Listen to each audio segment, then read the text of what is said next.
Hoje é o último dia do Danoninho na sua vida.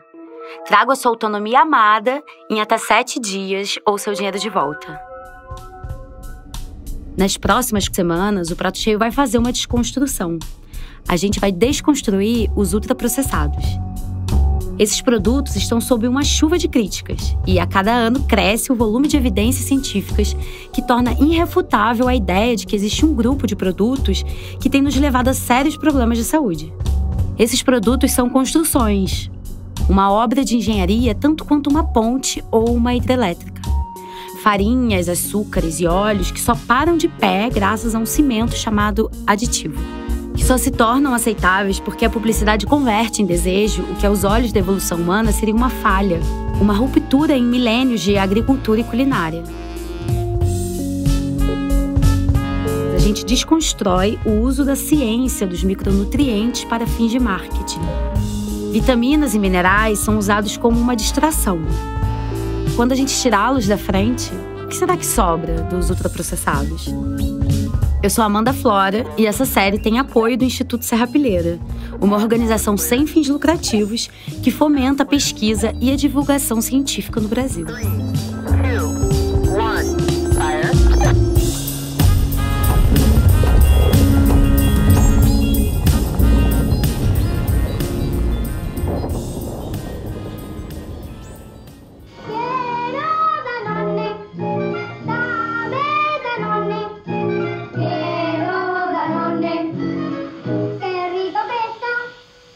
Vamos começar pelo ponto mais fácil. Danoninho não é um iogurte. Eu tô passada, chocada. Danoninho é um queijo petit suisse. Gostoso esse queijinho, né? Esse comercial é de 1974, quando o Danoninho tinha acabado de chegar no Brasil. Na época não existia legislação específica para o produto no país. Só nos anos 2000 foram criadas normas para definir o que é o tal queijinho com nome gourmet, que pode ter leite reconstituído, açúcar adicionado e uma centena de aditivos alimentares. Ai, queijinho, pai. Chama-se Danoninho. É um queijo com frutas petit suisse. Foi criado na França em 1850. Nessa hora, o garoto anda pela sacada mexendo as mãos, como se estivesse dando aula. O moleque é meio marrento. 100 gramas de Danoninho corresponde a 1/5 de suas necessidades diárias de cálcio e 180 gramas de carne. No, God! No, God, please, no! No! No! No! Faz anos que a gente quer lançar um episódio sobre o Danoninho. E é até difícil entender por que isso não aconteceu antes. Ele é, como a indústria gosta de dizer, um case de sucesso. Não só em vendas, mas também usar as ciências para emplacar uma mensagem publicitária que sobrevive há décadas. Quem usa a cabeça prefere Danoninho, aquele que vale por um bichinho. É um ponto fora da curva quando a gente compara com a Nestlé, a Unilever, a Mondelez, a Kraft. O Danoninho foi lançado num momento em que estava no auge a ideia de que uma alimentação industrializada podia ser ajustada sob medida para dar conta de tantos nutrientes recém-estudados. Nos anos 70, a gente estava vivendo a segunda era do nutricionismo. O australiano George Screenes é autor de um livro que a gente publicou com esse nome. Ele identificou e caracterizou esse fenômeno, que também é uma estratégia de reduzir a alimentação a uma questão de nutrientes. Essa segunda era é marcada por disputa entre bons e maus nutrientes. Então, a publicidade vai enfatizar a presença de nutrientes considerados protetores da saúde e ignorar o que faz mal. E vai representar o corpo humano como uma máquina, cujo combustível são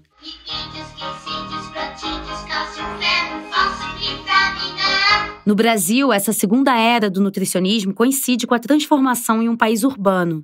Então, as empresas se apresentam como educadoras da população que precisava reaprender a comer. Esquece aquela comida caipira lá do fogão de lenha, porque é coisa do passado. Agora, a alimentação passava a ser coisa de especialista. E é aí que entra a Danone. A Danone publicou no ano passado um vídeo institucional que conta a história da empresa. O relato oficial é de uma família, a família Carazo, que migra diversas vezes sempre assolada por guerras. E que leva na bagagem o iogurte como meio de satisfazer as necessidades nutricionais de povos afetados pela escassez. O iogurte é representado como um desejo de fazer o bem. A gente escuta um trechinho de uma entrevista também recente da Marina Ferni, vice-presidente de marketing da Danone Brasil. A conversa foi no canal Mídia e Marketing do portal UOL. É importante dizer que a gente tentou entrevistar um representante da Danone e pediu para visitar a fábrica da empresa em Poços de Caldas, em Minas Gerais, mas as duas coisas foram negadas. Daqui a pouco eu te conto que a Danone respondeu por meio de nota e depois de muita insistência. Marina, a pergunta de milhões, Danoninho ainda vale por um bifinho? E com a mídia fragmentada, como fazer com que a marca grude na cabeça das pessoas? São vários fatores que fazem com que a gente consiga fazer, né, grudar aquilo que a gente quer, grudar na cabeça e no coração, né? A gente quer ser dono do coração dessas pessoas que são potenciais compradoras aí das nossas marcas. Agora sim, a Danone que a gente conhece bem. E você reparou que a vice-presidente de marketing da empresa passou batido pela pergunta: Danoninho ainda vale por um bifinho? Mas não é à toa, essa pergunta se transformou num problema jurídico. Apesar de ter viralizado, o slogan foi denunciado e precisou ser retirado do ar por fazer uma associação falsa. Porque, do ponto de vista nutricional, um produto lácteo e um pedaço de carne são bem diferentes. A mensagem pode até ter sumido da publicidade, mas continua implícita, como a gente vai ver.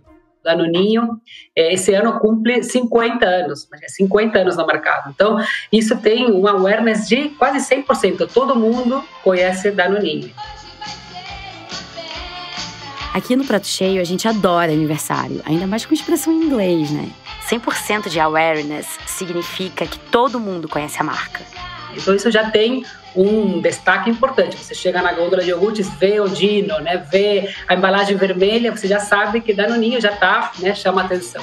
Lembra quando a Nestlé completou 100 anos no Brasil? A gente também fez festinha. E sempre que tem aniversário, o Prato Cheio serve um bolo de climão. Você vai lembrar que o Brasil é o maior consumidor de leite condensado do mundo. Na pesquisa para esse episódio, a gente viu que o país é responsável por 20% do consumo de produtos da Danone, mesmo tendo só 3% da população global. Ô Brasil, qual que é o seu problema, hein? Essa música do show da Xuxa me fez lembrar que foi naquela época, nos anos 80, que cresceu a presença dos programas infantis na televisão.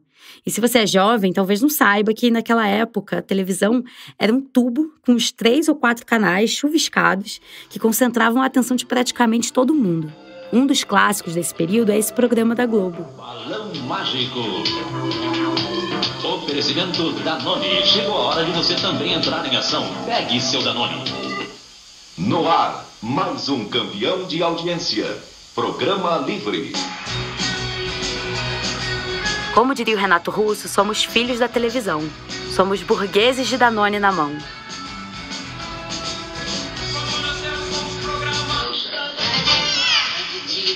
Didi tá queimando a minha garagem. Ô, seu canibal, por que você não inverte as coisas? Em vez de almoçar a gente, por que você não experimenta Danoninho, que é mais gostosinho? Primeiro Danoninho, depois Didizinho e Zacariazinho. Hoje, as crianças que assistiam esses programas são mães, pais, tios, avós. E as crianças de hoje serão consumidoras durante as próximas 7 ou 8 décadas. Então, criar um hábito é uma tacada certeira. Desde o começo do Joio, a gente leu as transcrições de alguns grupos focais realizados com mães. Grupos focais são pesquisas qualitativas feitas com segmentos da sociedade escolhidos previamente. Por exemplo, numa eleição, é comum realizar em grupos focais com pessoas de diferentes regiões, religiões, faixas de renda e faixas de idade.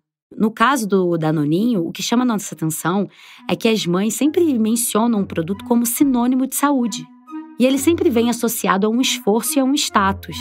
Elas conseguiram, a duras penas, colocar o Danoninho na mesa da casa. Toda família quer o melhor para sua criança. Isso acho que é ponto, né? A Ana Carolina Feldenheimer é professora do curso de nutrição da UERJ, a Universidade do Estado do Rio de Janeiro. Ela trabalhou no Ministério da Saúde e na Organização Pan-Americana de Saúde. Ultimamente eu trabalho bastante com questão de conflito de interesses, com alimentação infantil, com a obesidade da criança, né? Eu acho que tem uma questão importante de não reconhecer esse produto como deletério, como um produto que vai alterar a paladar da criança, como um produto que tem uma quantidade de corante, embora seja um rosa bem clarinho, questão de gordura, de açúcar.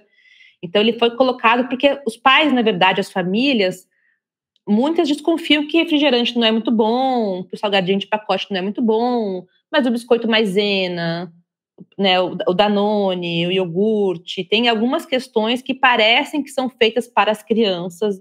Mas não são.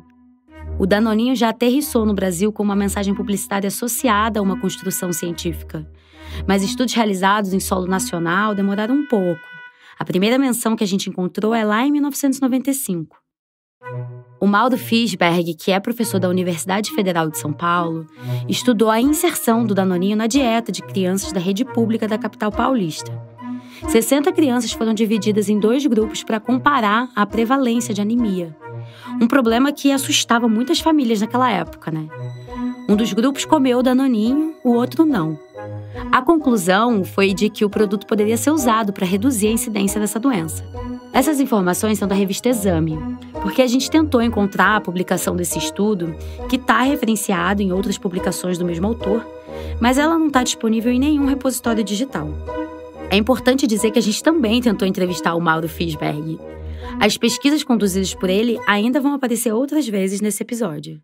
Há uma construção de marca que é muito poderosa, né? Tanto que toda marca de iogurte hoje tem a sua linha de produtos que são similares a esse. Né? Pode ser a marca mais regional, uma marca que não é muito famosa, ela vai ter uma marca de um produto que é similar a ele. Eu acho que um dos corredores do supermercado que são dos piores é o corredor da geladeira de iogurtes, né? Porque muitos deles não são mais iogurtes. Essa é a deixa para falar sobre lácteos. Esse setor da economia é muito ativo na mobilização de evidências científicas. E a palavra-chave é cálcio. Talvez você até tenha na memória a mensagem de que o corpo precisa de 3 porções de lácteos por dia para ter ossos fortes. Olha aí a segunda era do nutricionismo em ação. A ciência convertida em marketing foi central na construção de uma aura responsável para todos esses produtos. E é uma ciência que ganhou asas porque os produtos líquidos ou pastosos têm uma enorme vantagem em termos de engenharia. É mais fácil adicionar micronutrientes justamente para reforçar a aura saudável. E nada mais marcante que o Danoninho. Uma investigação que a gente conduziu em 2018 mostrou como a Danone levou essa mensagem nutricional sobre cálcio a 300 mil crianças da rede pública de ensino no Brasil. O projeto chegou no fim de 2017 com o nome 123 Saúde, mas ele nasceu com um nome bem menos discreto. Antes ele chamava 123 Lácteos. Os materiais afirmavam explicitamente que não consumir 3 porções de lácteos por dia leva a problemas de saúde. Uma afirmação que não é verdadeira. Boa parte da Ásia, onde mora a maioria dos habitantes do planeta, não consome lácteos ao longo da vida toda.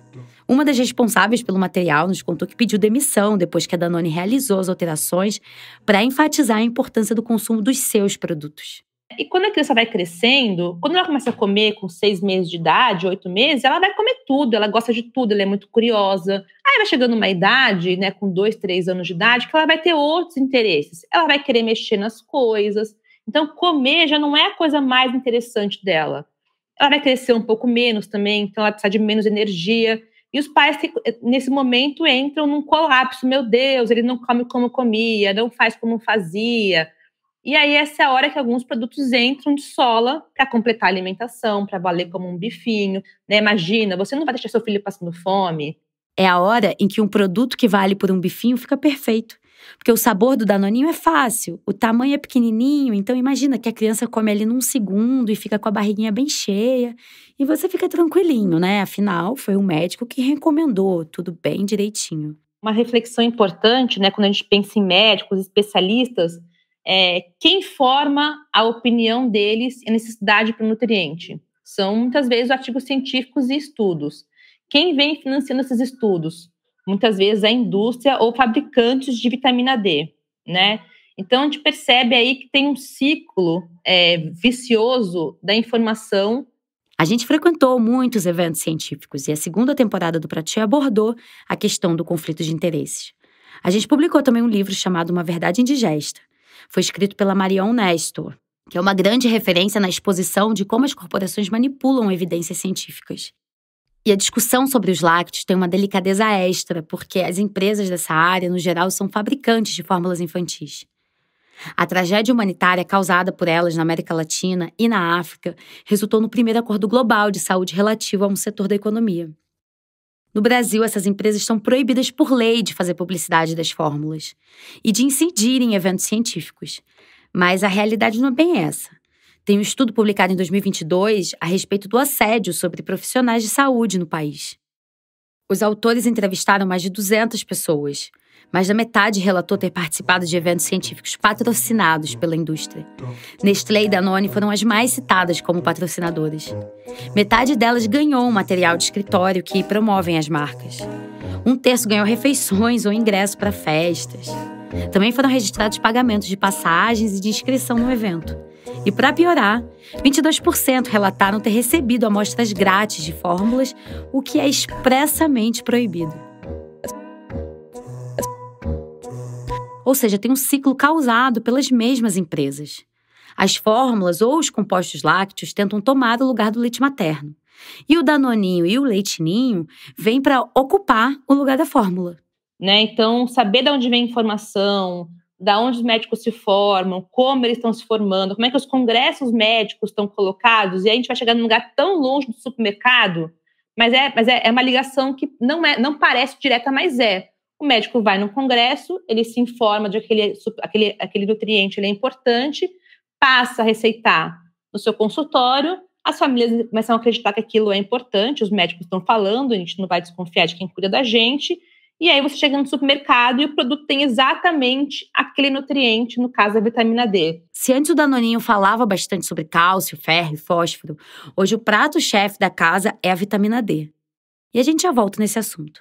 Mas agora, vamos só parar para combinar uma coisa. O conhecimento sobre micronutrientes foi e é importante para prevenir e evitar doenças que chegaram a ser grandes problemas de saúde pública. A questão é o uso desse conhecimento para fins de marketing e a incidência da indústria sobre a produção desse conhecimento. Tudo para justificar, de alguma maneira, o consumo de ultraprocessados. A gente pediu para Ana Carolina ler a lista de ingredientes do Danoninho. Essa lista é da composição do produto antes de uma reformulação recente, mas se parece bastante com a atual. Então, mas isso é bem interessante, né? Isso mostra como que o Danoninho ele é um ultraprocessado raiz, né? Então, leite desnatado, que aí é o leite desnatado, então não precisa se preocupar com a gordura do leite, né? Esse aqui a gente já eliminou. Xarope de açúcar, o segundo ingrediente, preparo de morango, água, frutose, polpa de morango, fosfato tricálcico de amido modificado. Só esse preparo de morango já tem 1, 2, 3, 4, 5, 6, 7, 8, 9, 10. Quer dizer, ele tem metade dos ingredientes, muito mais, né? Goma xantana, corante natural carmim, aromatizante, espessante. Ele tem maltodestrina, que é um adoçante artificial, né? Então, isso mostra quanta coisa tem num produto que é incrível, assim. Eu estava indo procurar a lista dos ingredientes, mas é uma lista que realmente não... O cálcio e a vitamina D dele não valem a pena por tudo que vem junto, sendo carregado aqui, né, na lista. Depois de tudo isso, fica fácil resumir. Antes de ser uma fonte de vitaminas e minerais, um ultraprocessado é um ultraprocessado. E o melhor a se fazer é evitar. Muito antes de descobrir os micronutrientes, a humanidade acumulou sabedoria para combinar os alimentos de forma a satisfazer as necessidades do corpo. Existe uma razão para o encontro entre arroz, milho, feijão e mandioca. Quando a gente troca eles pelos ultraprocessados, essa combinação de nutrientes vira uma maçaroca. Mas a gente volta nessa questão lá no último bloco.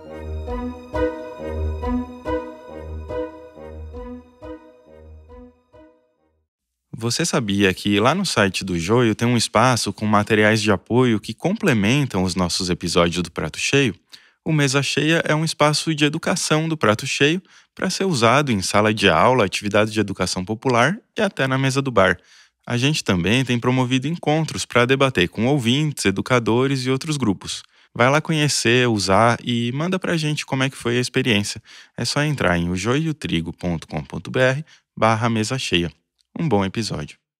Eu sou publicitária de formação, me formei pela UFRJ, pela ECO, Escola de Comunicação da Universidade Federal do Rio de Janeiro. Depois eu fiz um mestrado em educação, que foi onde eu desenvolvi essa dissertação. E agora eu sou doutoranda em mídias digitais na Universidade do Porto, aqui em Portugal. Acho que eu não falei meu nome é Adriana Fogel. Essa é a Adriana Fogel. Ela se formou em Publicidade e Propaganda na Universidade Federal do Rio de Janeiro em 99. É a primeira vez que eu dou uma entrevista para um podcast. Então, estou nervosa, mas estou muito honrada de estar aqui. Beleza, a gente vai dar um desconto. A comida sempre foi central na vida da Adriana. Nas memórias de infância, comer era uma festa. A mesa estava sempre farta, cercada pela família e os amigos. E depois a Adriana começou a comer cada vez mais ultraprocessados. Aos 12 anos, já tinha um quadro inicial de diabetes e colesterol alto. Perto ali da puberdade e vítima de bullying na escola, ela resolveu começar uma dieta, que acabou se transformando em um distúrbio alimentar, anorexia nervosa. A relação com a comida se transformou em um embate entre prazer e culpa. Eu sou uma pessoa que eu fiz as dietas da moda, como eu acho que a maioria das mulheres já fizeram em algum momento, pegaram uma boa forma da vida e pegaram a receita, entre aspas, que estava ali e adaptou como se aquilo fosse uma realidade para todas. E eu me guiava pelos light, pelos diet e consumia basicamente... Nossa, minha alimentação era ultraprocessada pura, era uma vergonha. Até que chegou uma época em que ela decidiu finalmente consultar um nutricionista. E ele passou uma dieta só com comida, grãos, legumes, hortaliças, frutas. E aí, comecei a comer, fazer a dieta. Eu falei, meu Deus, sério, eu não sinto fome, eu tô nutrida, eu tô com energia, eu consigo treinar só com comida. Isso é muito mágico. Então, eu preciso passar isso adiante. Eu falei, preciso fazer nutrição. E aí, a Adriana fez o Enem e ingressou num curso de nutrição. Logo nos primeiros semestres, ela percebeu que, à medida que adquiria mais conhecimento, se tornava menos suscetível à publicidade de ultraprocessados. Ela queria fazer o TCC sobre a indústria de alimentos, mas uma professora disse que então o melhor seria ela entrar no mestrado. E foi o que ela fez. Cursou um mestrado em Educação na Universidade Federal do Estado do Rio de Janeiro, a Unirio. E a Adriana analisou o histórico da publicidade de quem? Eu achei que a ciência foi muito importante para me distanciar um pouco, porque eu fui com sangue nos olhos no CONAR, achando que a culpa era toda dele. CONAR é o Conselho Nacional de Autorregulamentação Publicitária, um órgão mantido pelo setor privado para julgar casos de publicidade abusiva por parte do próprio setor privado. Organizações da sociedade criticam o CONAR por adotar punições muito brandas ou, como acontece em alguns casos, punição nenhuma. E a pesquisa me fez ver que era um pouquinho diferente disso, né? Então, assim, é importante a gente ter a ciência para isso.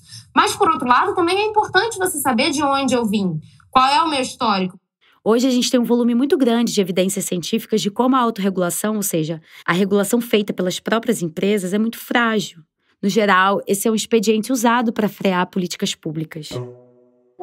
Foi então que asteriscos começaram a cruzar com a vida da Adriana. Sim, asteriscos. Então, esse considero o caso concreto que eu encontrei que mais traduziu o que eu queria dizer na minha dissertação. É uma publicidade de 2016 da Danone. Essa publicidade mencionava lá embaixo da tela, em letras miúdas, que as conclusões haviam sido extraídas de um estudo. Peraí que a gente já chega na publicidade e no estudo. Porque, efetivamente, eu encontrei um asterisco que tinha toda a referência bibliográfica que eu podia chegar a um artigo. E aí eu cheguei e falei, poxa, vou ver o que está sendo dito nesse artigo. E aí eu li o artigo, aí eu descobri que o autor do artigo, ele já havia sido financiado pela Danone, o próprio artigo era financiado pela Danone. No mestrado, a Adriana analisou o histórico de publicidade do Danoninho no Brasil. Então a gente volta 5 décadas no tempo, naquele comercial de 1974. É uma casa grande, é uma família branca. Queijo com frutas, petit suisse. Então, assim, a população com maior poder aquisitivo consome. Então, a gente vai dar acesso às pessoas que têm menos poder aquisitivo e nesse ínterim todos vão poder compartilhar de uma coisa que é saudável. Esse é o seu aviãozinho na escada. Não é aviãozinho, mãe, é um Phantom F5. E o papel da mulher ali, que ela é quase ninguém, né? Ela é a pessoa que recolhe o brinquedo, ela é representada como a mais tonta de todas.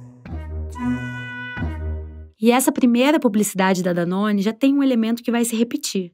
A criança é a protagonista. E é ela quem detém o conhecimento científico. Danoninho precisa Aqui a gente chegou num clássico, né? Um dos jingles mais marcantes de todos os tempos. A comparação entre Danoninho e o Bifinho foi demais até pro Conar. O conselho pediu pra Danone parar de usar. Malandro não para.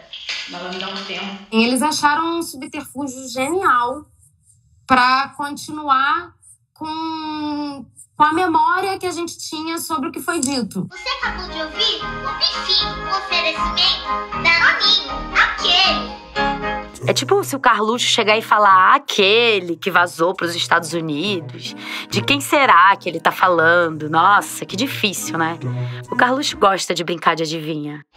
Mas bom, bora lá para 2012. Danoninho apresenta Brincar é Coisa Séria. O banho pode esperar 5 minutinhos. Seus filhos estão fazendo algo sério agora. Brincando. A gente leva a brincadeira muito a sério, porque é brincando que seu filho aprende. Então, enquanto no vídeo dos anos 80 as crianças brincavam e comiam simultaneamente, aqui a gente viu o anúncio pelas janelas da Danone, né? Porque eles começam como se fosse uma espécie de teatro. Eles começam muito devagar. O banho pode esperar, tudo com muita calma e tal. E aí vai ganhando agilidade, porque seu filho está fazendo uma coisa séria, que é brincar. Mais um tempinho pra gente brincar. A música remete à nossa memória sobre o Bifinho, mas a mensagem vai se adaptando. Agora a preocupação são ossos fortes. Só que se você reparar, existe uma linha lógica entre uma narrativa e outra. É só uma atualização ao que a sociedade espera e o que a própria ciência, seja ela das ciências humanas ou as ciências biológicas, estão apresentando para a realidade do momento. A mãe aparece por um único segundo. É no final da propaganda. Ela sobe na casa da árvore e abraça crianças enquanto comem Danoninho. A transformação do papel da mulher na publicidade desse produto ao longo do tempo é uma aula de semiótica. Mãe, posso eu subir na casinha da árvore sozinha? Posso tentar sem as rodinhas? Posso fazer meu lanchinho? Então, esse é o fatídico, o que usa o artigo científico para balizar toda a informação que é dada. Então, e esse episódio pesou, hein? Eu já nem sei se eu tô aqui pra rir da desgraça ou pra me deprimir com humor. Então, eles começam com uma narrativa, que é uma narrativa de colocar as crianças em risco e, ao mesmo tempo, incentivar a autonomia da criança. E eles colocam no mesmo patamar o consumo do lanchinho. Então, assim, o lanche também é um hábito arriscado, né? Eles assumem isso como uma coisa arriscada. E a mãe tá sempre, a mãe e o pai estão sempre dizendo não pode e tal. Às vezes não é fácil dizer sim. E é aqui que apareceu a nota de rodapé que mudou a vida da Adriana. Aquele asterisco. Especialmente na hora do lanchinho, que é quando as crianças consomem, em média, 17 gramas de açúcar. Opa, dá uma pausa aí pra gente sentar e conversar com calma. A publicidade usa os dados do Nutrinet, um estudo comissionado pela Danone e coordenado pelo Mauro Fisberg, de quem a gente falou no primeiro bloco. Deixa eu ler o nome completo do Nutrinet 2 porque ajuda. Hábito alimentar nos lanches intermediários de crianças pré-escolares brasileiras. Mas na tela da propaganda tinha um asterisco. Tinha um asterisco na tela da propaganda. De novo, um asterisco. Os dados que a publicidade usou são relativos ao Centro-Oeste, mas a Danone realizou como se fosse a realidade do Brasil inteiro. Na propaganda, o lanchinho é algo perigoso, mas a Danone tem a solução. Com sua nova fórmula, Danoninho contém 6,1 gramas de açúcar. Então o Dino vem, tem uma gangorra. Nessa gangorra, eles colocam o Danoninho e colocam o leite. E é feito com 2 copinhos de leite. Como se o leite compensasse a quantidade de açúcar presente. Pode comer, porque Danoninho é um produto balanceado. E aí, toda aquela mesa farta, cheia de açúcar, que teoricamente teria os 18 gramas de açúcar adicionado, que se fala no artigo, é substituído por um Danoninho, uns biscoitos que têm aparência de integral, uma água, o Danoninho no primeiro plano e uma maçã. Ou seja, um lanche da tarde extremamente saudável comparado à mesa, que era um perigo iminente para o filho. Então, assim, uma solução perfeita, né? e todo o sabor que seu filho adora. Para ser parte de um bom lanchinho, Danoninho, diga sim. O quanto que a ciência tem sido utilizada intencionalmente ou não, com a participação de todos os envolvidos de forma consciente do que está sendo feito ou não, mas efetivamente a ciência está sendo feita para vender um ultraprocessado. Pois é, mas a propaganda acabou sendo denunciada por um outro motivo. A própria diretoria do Conselho Nacional de Autorregulamentação Publicitária, o CONAR, foi responsável pela denúncia. A alegação é de que a propaganda teria apelo imperativo de consumo dirigido a menor de idade. A Danone e a agência contratada para fazer a campanha argumentaram que o vídeo é para adultos e tem um propósito claramente educativo, valorizando o lanche da tarde. O CONAR aceitou o argumento. Ou seja, a Danone foi absolvida dessa, graças ao estudo do Mauro Fisberg, que ela financiou e depois deturpou. Nós procuramos a empresa que só quis se posicionar por meio de nota. Abre aspas. A Danone assegura que o seu investimento em desenvolvimento de produtos e inovação é baseado em ciência, fatos e transparência. Com o objetivo de fomentar o desenvolvimento científico que possa impactar positivamente a sociedade, a Danone apoia diversas pesquisas científicas, seguindo a legislação em vigor e é sempre pautada pela ética. Fecha aspas. A empresa não respondeu ao nosso questionamento sobre a manipulação de dados na publicidade de 2016. Nessa hora, eu só consegui lembrar de um elemento que a Ana Carolina trouxe na conversa. Os lanches são a melhor porta de entrada para os ultraprocessados. Isso nos leva à Sociedade Brasileira de Pediatria. Nos últimos anos, essa organização tem publicado diretrizes que confrontam as orientações do Ministério da Saúde, inclusive quanto à alimentação de bebês. Todos os documentos nesses moldes são patrocinados pela Nestlé, pela Danone ou por outras fabricantes de fórmulas infantis. Eu destaco o Manual Lanches Saudáveis de 2018. Esse manual recomenda a clássica ingestão de 3 porções de lácteos por dia. E é bem taxativo, olha só. O documento diz que não pode faltar no lanche da escola um tipo de proteína. Abre aspas.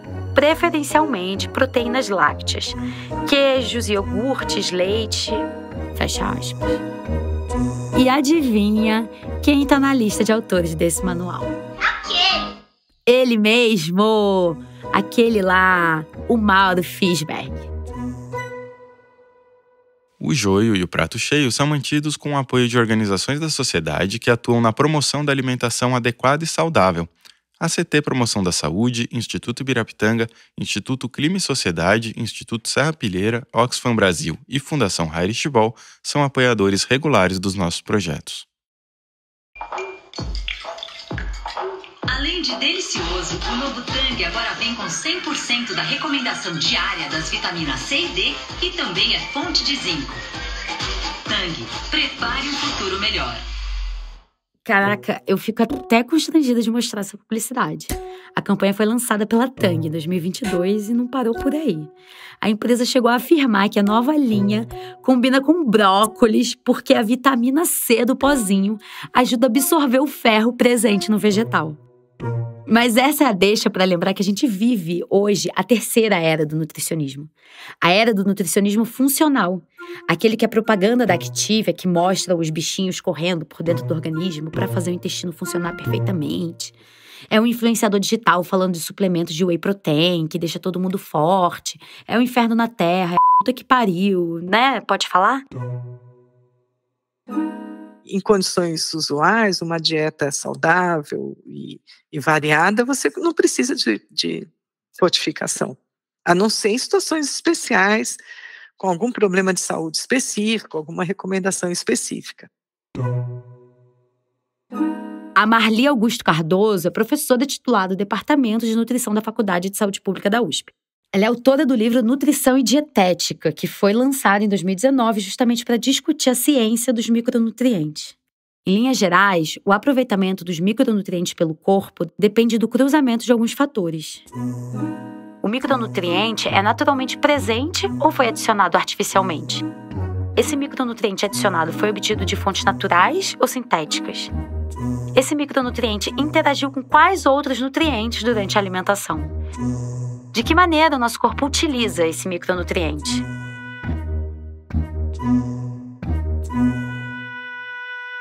Ou seja, a gente não está falando de meia dúzia de possibilidades. A gente está falando de milhares de possibilidades de aproveitamento ou não das vitaminas e dos minerais. Isso significa que a publicidade dos ultraprocessados é baseada em informações que podem estar erradas? Significa. Significa que a publicidade pode induzir as pessoas ao erro? Significa.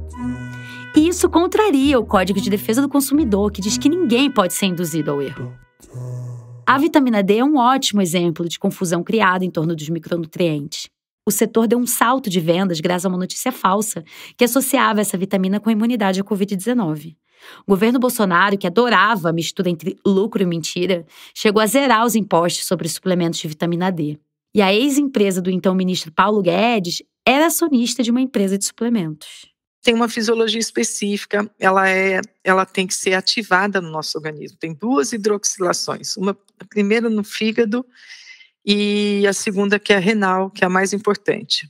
Então, é uma vitamina que tem seu metabolismo todo regulado e muito atrelado, né, no metabolismo interativo aí, com o cálcio e o fósforo.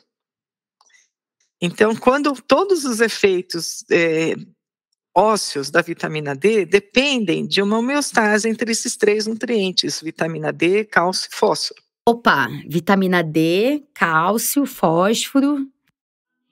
Onde foi que eu vi isso mesmo? Onde será?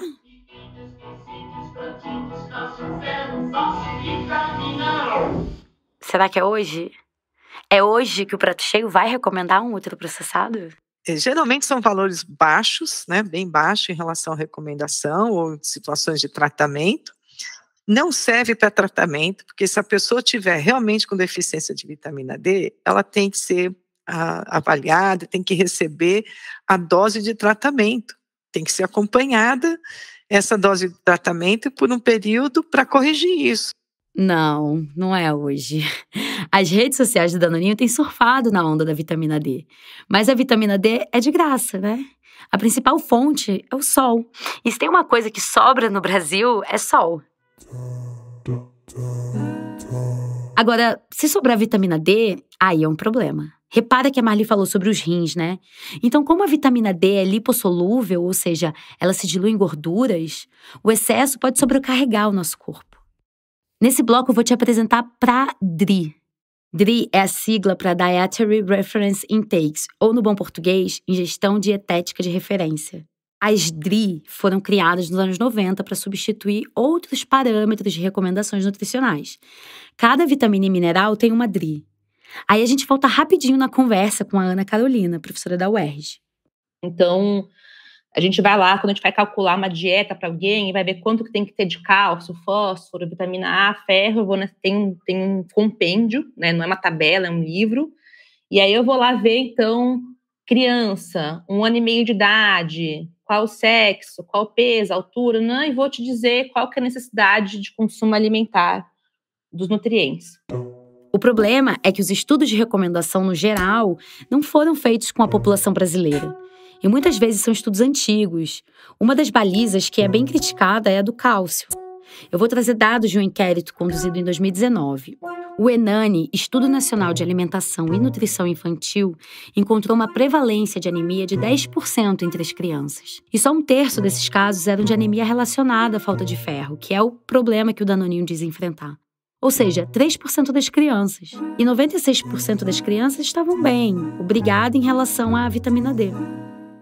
As autoras do estudo deram uma bela cutucada, dizendo que a deficiência de um micronutriente não se dá pela ausência de um alimento específico, mas por um padrão alimentar. Na visão delas, essa deficiência precisa ser entendida como parte de um fenômeno maior, associado às suas outras 2 formas, a desnutrição e a obesidade infantil.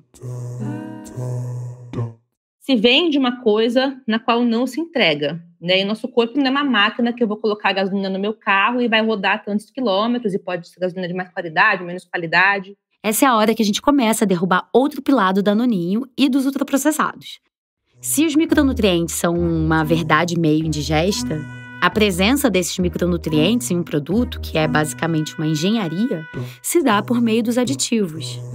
Mesmo Danoninho que você fosse fazer em casa, com gelatina, um leite natural e fruta e bater com morango, ele vai ter uma quantidade de leite muito maior do que o industrial. Então, por isso eles agregam outros nutrientes, porque está usando água no lugar, é espessante, é gordura, é engrossante para dar aquela consistência dele, como se fosse um pudinzinho, um queijo petit suisse. Longe de ser um queijo petit suisse, não tem nada de queijo petit suisse.